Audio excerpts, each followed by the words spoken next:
Hello good afternoon प्रणाम दोस्तों, कैसे हो आप? उम्मीद करते हैं आप एकदम मस्त होंगे। तो मैं भी एकदम मस्त हूँ। आज मेरी मिनी ब्लॉग की शुरुआत हो रही है शाम के 5 बजे से और मैं आ रही हूँ अभी घास के लिए।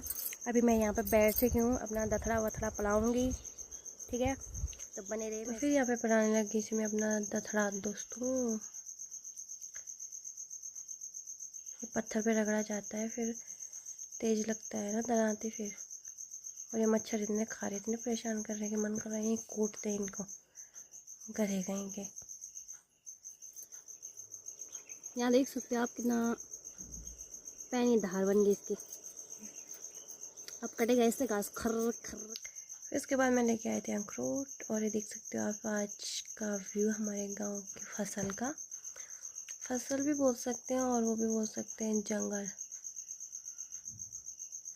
उसके बाद मैं लेके आ गई थी घास और एक फेंक दिया मैंने अपनी छन्नी में और हमारे बच्चे टूट पड़ी उस पर। तो बाय बाय दोस्तों।